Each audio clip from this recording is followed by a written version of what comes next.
Namaskar and welcome back to the channel. So we are back to continue our abdominal examination series and पिछली video में हमने inspection cover किया था। 4 parts थे, inspection, palpation, परकर्शन and auscultation. तो इस video में हम पैल्पेशन को कवर करते हैं। तो पैल्पेशन के लिए डेफिनेटली पेशेंट को सबसे पहले इन्फॉर्म करना है कि आप उनको पैल्पेट करने जा रहे हो और उनके लोकल लैंग्वेज में इन्फॉर्म करना है। ये इंपॉर्टेंट है। आपके हैंड्स जो है वार्म होने चाहिए, नेल्स ट्रिम्ड होने चाहिए। पेशेंट को किसी भी प्रकार का डिस्कम्फर्ट नहीं होना चाहिए आपकी वजह से। कभी कभी एंशियस पेशेंट होता है तो उसको रिलैक्स करना बहुत ज़रूरी है। तो उसको समझा के आपको रिलैक्स करना है एंड प्रिवेसी में ये एग्जामिनेशन कंडक्ट करना है। तो आइडियली आपका जो हैंड है वो राइट साइड पे खड़े होते हैं पेशेंट के, तो राइट हैंड से कंडक्ट करते हैं। और आपको एक वे पता होना चाहिए, आप पेशेंट से पहले पूछ लें कि उनको कहीं पेन तो नहीं है पूरे एब्डोमेन में। जहाँ है वहाँ भी और बाकी पूरे एब्डोमिनल एग्जामिनेशन में भी आप पेशेंट के एक्सप्रेशंस पे ध्यान दें, बिकॉज कई बार पेन एग्जैजरेट किया जाता है या कभी कभी पेन फेक भी किया जाता है। तो असली जो समझ है वो पेशेंट के एक्सप्रेशन से पता चल जाएगी। नेचुरली जब आप पैल्पेट करेंगे तो जहाँ पेन होगा वो ग्रिमेस आपको उसके पेशेंट के फेस पे नज़र आ जाएगी। तो एक सिस्टमिक वे में एंड सिस्टमिक पैटर्न में शुरू करना चाहिए।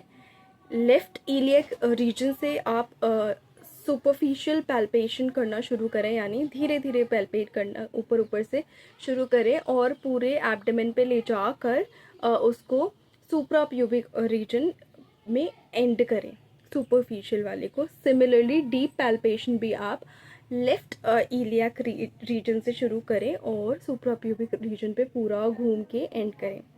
और इस पूरे प्रोसेस में पेशेंट्स के एक्सप्रेशन चेक करना बहुत ज़रूरी है ताकि जेन्युइन एरिया ऑफ पेन आपको समझ में आ सके। वो ग्रेमेस के द्वारा, पेशेंट के चेंज ऑफ एक्सप्रेशंस के द्वारा समझ में आ जाता है। नाउ इन सब के साथ साथ इट इज़ इम्पॉर्टेंट कि बाकी ऑर्गन्स भी पैल्पेट करें या पैल्पेट करने की कोशिश करें यदि वो ईजिली पैल्पेट नहीं होते हैं नॉर्मल पेशेंट्स में, जैसे कि kidney, spleen, liver, urinary bladder, aorta, paraaortic glands, common femoral vessels. कोई स्वेलिंग है तो उसके फीचर्स एलिसिट करने में आपको टाइम स्पेंड करना चाहिए। ग्रोइंस पैल्पेट करना ज़रूरी है। एक्सटर्नल जेनिटेलिया आपको पैल्पेट आइडियली करने चाहिए, उनको एग्जामिन करना चाहिए। तो करेक्ट वे क्या है पैल्पेशन की? आपका जो राइट हैंड है वो पाम जो है आपका स्ट्रेट होना चाहिए, और जो आइडिया है स्ट्रेट येट फर्म, और उसका फोर आर्म भी लेवल पे होना चाहिए। बेशक से आपको पेशेंट की तरफ थोड़ा सा बेंड होना पड़े। आइडिया ये है कि आपका जो ये हाथ है वो पेशेंट के एब्डोमेन की शेप लेता जाए हर जगह। तो आप स्ट्रेट रखेंगे तभी वो शेप लेता जाएगा। तो ये आप करना है, मोल्ड करना है अपने हैंड को, और अपने पेशेंट के रिलैक्सेशन के साथ साथ अपने अंदर भी घबराहट नहीं दिखानी है कि हमें डर लग रहा है एग्जामिनेशन करते वक्त। Everybody starts for the first time and we get used to it. तो ये हमें देखना है। सुपरफिशियल पैल्पेशन में जेंटल प्रेशर लगाना है। जहाँ पे पेन एक्सट्रीम है कि सुपरफिशियल पैल्पेशन में ही बहुत ज़्यादा पेन हो रहा है जो बियर नहीं कर पा रहा पेशेंट, तो डीप पैल्पेशन उसके लिए आप पेन के अकॉर्डिंग डिसाइड कीजिए। अगर बहुत अनबेरेबल पेन सिर्फ सुपरफिशियल पैल्पेशन में ही हो रहा है तो डीप पैल्पेशन वहाँ पे एलिसिट करना बहुत मुश्किल हो जाएगा। तो आपको फर्दर टेस्ट के लिए लिखना चाहिए आइडियली कि जो भी अंडरलाइंग कंडीशन है वो जज हो सके। लेकिन अगर बेरेबल पेन है तो फिर आप डीप पैल्पेशन से कंटिन्यू कर सकते हैं। मूवमेंट, बेस्ट मूवमेंट डिस्क्राइब्ड है वो gentle but with firm pressure, with the fingers held almost straight, with slight flexion at the metacarpophalangeal joints. ये बेस्ट एग्जामिनेशन पोजिशन है हमारे हाथ के लिए। और इसमें ध्यान रखना है कि sudden poking with finger tips बिल्कुल नहीं करनी। पोकिंग तो नेल्स का या कुछ चुभन का काम तो करना ही नहीं है। विजुअलाइज करने हैं normal anatomical structures beneath the examining hand, के आप धीरे धीरे आपको ये पता होना चाहिए कि हम ये साइड एब्डोमेन की पैल्पेट करें तो इसके नीचे क्या क्या होता है, इस एरिया में क्या क्या स्ट्रक्चर्स होते हैं और क्या क्या किस किस की बीमारी मिलने की संभावना हो सकती है। कोई भी एरिया ऑफ टेंडरनेस है, लोकलाइज्ड रिजिडिटी है, उसका मेंटल नोट बनाइए। और मैंने इंस्पेक्शन वाली वीडियो में भी कहा था कि मेंटल नोट्स बनाते जाइए, लेकिन उसको फिजिकली भी लिखना बहुत ज़रूरी है। आप आगे अपने आप को कितना याद रख पाएंगे, तो फिजिकली यदि कोई आपके साथ है तो उनको बोले लिखने को, वरना आप लिखते जाइए। एक सर्टन एग्जामिनेशन कंप्लीट करने के बाद कोई टेंडरनेस, कोई लोकलाइज्ड रिजिडिटी है, यदि नेसेसरी हो तो पैल्पेशन दोबारा रिपीट भी कर सकते हैं। और ओबीस या वेरी मस्कुलर पेशेंट पे जो है आप स्पेशली डीप पैल्पेशन के वक्त लेफ़्ट हैंड अपना राइट हैंड के ऊपर रख सकते हैं, ताकि आपको अच्छे से जो उसके अंदर चीज़ें हैं वो फील हो सके। क्योंकि मस्क्यूलेचर जब ज़्यादा होता है तो डीप पैल्पेशन एक हाथ से प्रेशर लगा के थोड़ी डिफ़िकल्ट हो सकती है। बहुत सारे पेशेंट्स में तो ये नॉर्मली चला जाता है, लेकिन कुछ स्मॉल परसेंटेज ऑफ पेशेंट्स होते हैं जो एब्डोमिनल मसल्स को रिलैक्स करने में प्रॉब्लम एक्सपीरियंस करते हैं जब वो एग्जामिन हो रहे होते हैं। उन पेशेंट्स को हम डीप ब्रीथ के लिए बोल सकते हैं कि आप गहरी सांस लीजिए, एंड उनको बोल सकते हैं कि आप अपने नीज़ बेंड कीजिए, और उनको डिस्ट्रैक्ट कर सकते हैं उनकी अटेंशन अदर वेज, जैसे कि उनकी हिस्ट्री पूछना, वो कहाँ रहते हैं, कुछ भी पूछ के उनको डिस्ट्रैक्ट करना है, ताकि उनका ध्यान जो है एग्जामिनेशन पे उतना ना हो और वो एंशियस फील ना करें। आप कब कितने भी एक्सपीरियंस हो जाए या कुछ भी हो जाए, लेकिन पुअरली रिलैक्स एब्डोमेन में पैल्पेशन थोड़ा मुश्किल होती है, एलिसिट करना थोड़ा मुश्किल होता है, और बहुत सारी चीज़ें मिस होने के चांसेस भी रहते हैं। नेक्स्ट हम कवर करेंगे कि स्पेसिफिक ऑर्गन्स को कैसे पैल्पेट कर सकते हैं। ये तो जनरल पैल्पेशन थी, सुपरफिशियल और डीप में डिवाइड करके, जहाँ पे कोई भी टेंडरनेस, रिजिडिटी, लोकलाइज स्वेलिंग उसको एलिसिट करके हमें mental note and physical notes बनाने हैं। सो अब आते हैं कि हम लेफ़्ट किडनी को कैसे पैल्पेट कर सकते हैं। तो किडनी को पैल्पेट करने के लिए, लेफ़्ट किडनी और राइट किडनी दोनों को ही पैल्पेट करने के लिए दोनों हाथों की ज़रूरत होती है। एंड लेफ़्ट किडनी को पैल्पेट करने के लिए पेशेंट को बोलेंगे वो अपना लेफ़्ट हैंड थोड़ा सा आगे को लें और राइट हैंड अपवर्ड्स और थोड़ा सा इनवर्ड्स लें, यानी थोड़ी सी करवट हो जाएगी पेशेंट की, और पेशेंट को बोला जाएगा कि आप डीप ब्रेथ लें, गहरी सांसें लें। तो हमें अपने दोनों हाथ यूज़ करने हैं। राइट हैंड को इंटीरियरली रखना है लेफ़्ट लंबर रीजन में, लेफ़्ट हैंड को पोस्टीरियरली रखना है लेफ़्ट लॉइन रीजन में। राइट हैंड से हमें पुश करना है, प्रेस करना है backwards, upwards and inwards, backwards, upwards and inwards. और लेफ़्ट हैंड से हमें जो है प्रेस करना है फॉरवर्ड, आगे को। और यूजुअली हम जो है एक सब्जेक्ट में लेफ़्ट किडनी नॉर्मल सब्जेक्ट में पैल्पेबल नहीं होती है, नहीं पैल्पेट कर पाते अनलेस वो लो पोजीशन में हो या एनलार्ज हो। उसका जो लोअर पोल है जब वो पैल्पेबल होता है कभी कभी, तो वो as a round firm swelling appear होता है दोनों राइट एंड लेफ्ट हैंड्स के बीच में। That is by manually palpable होता है, and it can be push from one hand to another hand, और इस प्रोसेस को कहते हैं बेलोटिंग। तो generally left kidney normal patients में पैल्पेबल नहीं होती है, या तो लो पोजीशन में हो या एनलार्ज हो, कोई ना कोई डिजीज़ एसोसिएटेड हो, तब वो पैल्पेबल होगी। सिमिलरली राइट किडनी को भी फील कर सकते हैं सेम वे में जैसे कि लेफ़्ट किडनी को फील किया। राइट हैंड को horizontally in the right lumbar region रखना है anteriorly, with the left hand place posteriorly in the right loin. उसके बाद जो लेफ़्ट हैंड से फॉरवर्ड पुश करना है, अगेन पेशेंट को डीप ब्रेथ लेने के लिए बोलना है इन, एंड राइट हैंड को हमें इनवर्ड्स एंड अपवर्ड्स पुश करना है। लोअर पोल जो राइट किडनी का unlike the left is commonly palpable in thin patients, तो and is felt a smooth rounded swelling, or it descends on inspiration. The pole descends on inspiration and is bimanually palpable and may be balloted. ये ballotment movement जो है right kidney का normally thin patients में feel हो सकता है, लेकिन left kidney में कोई ना कोई डिजीज़ की संभावना ज़्यादा है यदि लेफ़्ट किडनी पैल्पेबल है पेशेंट की। तो अगेन अगर जो पेशेंट की एब्डोमिनल मसल्स रिलैक्स नहीं कर पा रही हैं या आप उसको अच्छे से और ज़्यादा पैल्पेट करने की कोशिश करना चाहते हैं, तो आप जो पेशेंट को बोल सकते हैं कि वो अपने नीज़ बेंड कर ले, ताकि वो एक कंफर्टेबल पोजीशन में आ जाए, और पेशेंट को बोल सकते हैं कि वो डीप ब्रेथ्स ले, ताकि ईज़िली आप यदि फील करना है तो बेलॉटमेंट हो सके। हाइड्रोनेफ्रोसिस के केसेस में बहुत केसेस में बेलॉटमेंट देखने को मिल सकता है अच्छे से। नेक्स्ट हम डिस्कस करेंगे कि स्प्लीन को कैसे पैल्पेट कर सकते हैं, क्या वो नॉर्मली पैल्पेबल है या नहीं। तो चलिए आज डिस्कस करते हैं। तो लेफ़्ट किडनी की तरह स्प्लीन भी नॉर्मली पैल्पेबल नहीं होती है। वो पैल्पेबल तब होती है जब अपने ओरिजिनल साइज से 2 to 3 टाइम्स इनलार्ज हो जाती है। तो जब वो इनलार्ज होती है और पैल्पेबल हो जाती है, तो सबसे पहले उसे लेफ़्ट कोस्टल मार्जिन के बीनीथ फील किया जा सकता है।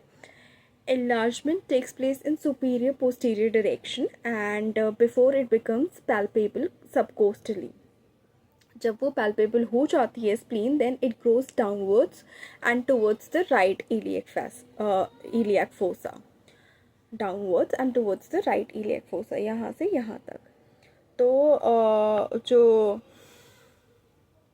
कैसे palpate करना है अब, तो अपने लेफ़्ट हैंड को over the lower most rib cage posterior laterally रखना है एंड राइट हैंड को बीनीथ द कोस्टल मार्जिन रखना है। ये पोजीशन बनेगी बेसिकली। एंड रखेंगे, उसके बाद उसको पेशेंट को बोलना है कि वो डीपली ब्रीथ करे and press in the costal margin and at the same time exerting considerable pressure medially and downwards with the left hand. Beneath feel करने की कोशिश करेंगे और यहाँ से भी लेफ्ट हैंड से भी प्रेशर डालेंगे। ये मैन्यूवर रिपीट करना है with the right hand being moved more medially beneath the costal margin on each occasion.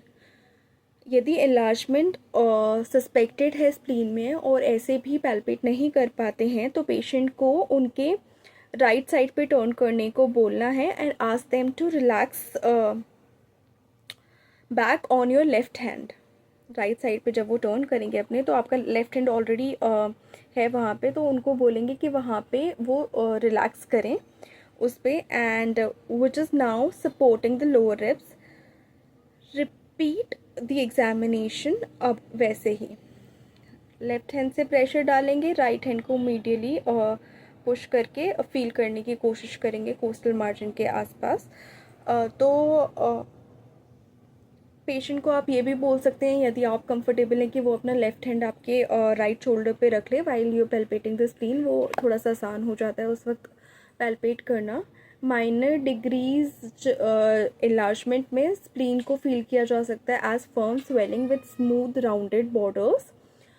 जब कंसिडरेबल स्प्लीनोमेगैली होती है, तो टिपिकल कैरेक्टरिस्टिक उसके इंक्लूड करेंगे, वो फर्म स्वेलिंग की तरह फील होगी अपियरिंग बीनीथ द लेफ्ट सब coastal margin in the left upper quadrant of the abdomen. अब परकशन में क्या फ़र्क आएगा वो हम परकशन के वीडियो में कवर करेंगे, बट यहाँ पे सिंस हम पैल्पेशन कवर कर रहे हैं, तो पैल्पेशन के बारे में डिस्कस करते हैं। अब जब स्प्लीन एनलार्ज है, तो हम उसका लोअर बॉर्डर तो फील कर पाते हैं, यूजुअली अपर बॉर्डर नहीं फील कर पाते हैं। तो बेसिकली बोला जाता है कि one can not gate above it. और परकशन में सर्टन फीचर जो है डिफ्रेंशिएट करता है स्प्लीन और किडनी एनलार्जमेंट में, वो हम डेफिनेटली परकशन में डिस्कस करेंगे। तो बेसिकली एक नॉच आपको इनवेरेबली फील हो सकती है in the lower medial border spleen enlargement के केस में पैल्पेशन के वक्त। नेक्स्ट हम डिस्कस करेंगे कि लिवर को पैल्पेट किया जा सकता है या नहीं, और पैल्पेट किया जा सकता है तो कैसे पैल्पेट किया जा सकता है। तो लिवर को पैल्पेट करने के लिए यदि आपके पास पेशेंट बेड के साथ एक काउच अवेलेबल है, तो आप उस पर बैठ सकते हैं, उसमें आसानी रहेगी। फिर आपको क्या करना है, दोनों हाथ साइड बाय साइड रखने हैं flat on the abdomen and right subcostal region में रखने लेटरल टू द रेक्टस। अब विद द फिंगर्स जो आपकी वो पॉइंट करनी चाहिए टुवर्ड्स द रिब। यदि रेजिस्टेंस इनकाउंटर्ड होता है जहाँ पे आपने जो क्या कहते हैं हाथ रखे हैं, तो और नीचे अपने हाथों को ले जाइए अंटिल रेजिस्टेंस जो है डिसअपियर हो जाता है। पेशेंट को आपने बोलना है कि वो डीपली ब्रीथ करे, एंड जो फिर आपने अपने हाथ जो हैं फिंगर्स में firmly inwards and upwards press करना है, ताकि आप जो भी आ रहा है उसको फील करते जाएं। यदि लिवर पैल्पेबल होगी तो वो शार्प रेगुलर बॉर्डर होगा with rights beneath the fingers, and ये मैन्यूवर आपने रिपीट करना है from lateral to medial regions, पूरा चेक करना है, and to trace the liver edges and it passes upwards to cross from right hypochondrium to epigastrium। उसके बाद यदि आप इस मेथड में कंफर्टेबल नहीं होते तो अनदर कॉमनली एम्प्लॉयड या और लेस एक्यूरेट है लेकिन जो दूसरा मेथड है, right hand parallel to the subcostal margin place करना है on the abdomen, and radial border of the index finger पे आपको एनलार्जमेंट लिवरेज फील हो सकती है, एंड लिवर नॉर्मली भी पैल्पेबल हो सकती है पेशेंट्स में विदाउट इट बीइंग एनलार्ज। तो यदि लिवर बड़ी हुई है वो साइज़ के अकॉर्डिंग पता चल जाएगा कि सर्टेन सेंटीमीटर्स डाउन है below the subcostal margin, and वो हमें पता चल जाएगा, एंड उसको फिर हम परकशन में भी डिफ्रेंशिएट कर सकते हैं, वहाँ से जो साउंड आती है उसके बेसिस पे डिस्कस कर सकते हैं। एंड जब आप पैल्पेट कर रहे हैं तो उसके सरफेस को भी आइडेंटिफाई करने की कोशिश करनी चाहिए कि वो सॉफ्ट, स्मूथ या टेंडर है, जो कि हार्ट फेलियर के केसेस में देखी जाती है। वेरी फर्म एंड रेगुलर होती है ऑब्स्ट्रक्टिव जॉन्डिस के केस में और सिरहोसिस के केस में। Hard, irregular, painless and sometimes nodular होती है एडवांस सेकेंडरी कार्सिनोमा के केसेस में। अब ये जो डिस्क्रिप्शंस हैं वो ज़्यादा तब पता चलते हैं जब हम ऐसे पेशेंट्स पे एग्जामिनेशंस कंडक्ट कर पाते हैं, तब हम उसको ज़्यादा इजीली ग्रास्प कर पाते हैं। ट्राइकस्पिड रिगर्जिटेशन के केस में लिवर जो है पल्सेट करती हुई फील हो सकती है। Occasionally congenital variant of the right lobe जो है प्रोजेक्ट कर सकता है down lateral to the gall bladder as a tongue shaped process, और उसको कहते हैं रीडल्स लोब। ये बहुत रेयर होता है लेकिन इसका इंफॉर्मेशन हमारे दिमाग में रहना चाहिए, क्योंकि यदि ऐसा कुछ पैल्पेट होता है तो हम उसको गॉल ब्लैडर की तरह मिस्टेक ना करें या उसको राइट किडनी की तरह ना लें। तो उसमें यदि ऐसा एनलार्जमेंट, टंग शेप एनलार्जमेंट हमें फील होता है lateral to the gall bladder, तो हम उसको रीडल्स लोब सस्पेक्ट कर सकते हैं। सो ये था लिवर का पैल्पेशन। नेक्स्ट जो एब्डोमिनल पैल्पेशन में अभी बचा है दैट इज़ गॉल ब्लैडर का, यूरिनरी ब्लैडर का, अयोटा का, कॉमन फीमोरल वेसल्स का। फिर क्या क्या डायग्नोस्टिक डिफ़िकल्टी हो सकती है पैल्पेशन पे, और यदि कोई एब्डोमिनल मास एनकाउंटर आप करते हैं तो उसमें क्या क्या चीज़ें आपको देखनी हैं। तो ये सब अभी बचा है जो कि हम नेक्स्ट वीडियो में कवर करेंगे, बिकॉज़ अभी ये वीडियो बहुत लंबी हो गई है। सो कुछ चीज़ें बची हैं अभी पैल्पेशन में कवर करने के लिए। So we'll continue it in the next video. So thank you so much for staying on this channel. Please do like the video, share the video and subscribe to the channel please. And do not forget to hit the bell icon. Thank you so much.